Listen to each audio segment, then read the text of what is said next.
PHS are newer molecules. You're going to be seeing a lot of these out there. Vitamin C, there's not a lot of science behind vitamin C in terms of reversing wrinkling, but we do know that it's a great antioxidant, and it does improve it's a photoprotectant more than anything, and thereby improves facial aging as well. Estrogens, if we know that if women are in the postmenopausal phase, the estrogens are going to improve and reverse some of that facial aging, and also beta hydroxy acids, which are salicylic acid. These are new molecules you've probably heard about as well. The niacinamide, you're going to start seeing a lot more of the cosmetics with vitamin B's products in them, and there is growing evidence that they do improve also wrinkling and pigmentation. Epidermal growth factors. I was at the World Congress of Dermatology in Paris this past summer, and a lot going on these new molecules like epidermal growth factors and pentapeptides and antioxidants, and you'll see them out there, and these are compounds that there's significant amount of research where they do improve. Now, aside from, so everybody should be on a program where you're not just spending hundreds of dollars on cosmetic products out there that are just plain moisturizers, and you're paying for the bottle, you know, because it's a good-looking bottle, it's heavy, and it's got a nice box, and you're paying $100, you know, for your moisturizer, but you're really not getting any therapeutic effect. So there are products out there that do have significant amount of effects in terms of improving your skin. Now, what else can we do to improve and have a little bit more aggressiveness in the treatment are chemical peels, and you've all heard about them, but there's a lot of different types of peels. There's superficial peels, medium peels, and deep peels. Deep peels we're not going to talk about because those you need IV sedation and a lot of recuperation, but the superficial peels are very, very useful. They improve the skin quality, they diminish epidermal pigment, the blotchy brown pigmentation, and also they improve and they make new collagen, so your skin perks up and plumps up a little bit.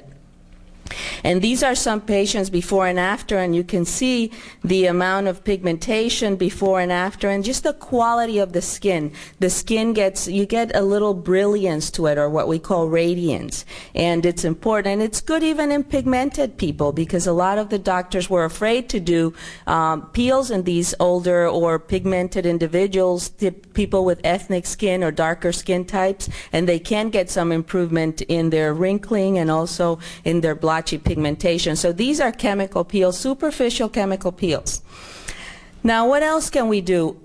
Laser resurfacing. I think a couple years ago you heard a lot about CO2 laser resurfacing, and there was about 500,000 procedures worldwide, 8+ years of follow-up, and over 100 peer-reviewed journals and articles with the different CO2 lasers.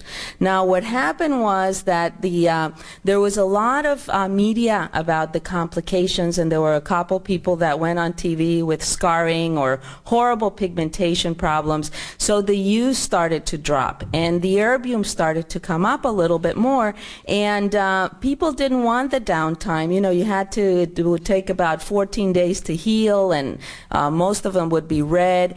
So what we're doing, we're not doing a lot of CO2s anymore, but you will hear about the erbium laser, the resurfacing. And with the erbium, we're doing mostly localized areas, like people that need perioral improvement or just around the eyes, and we're combining them with other procedures so you don't have that much downtime, and it's not as deep as the CO2.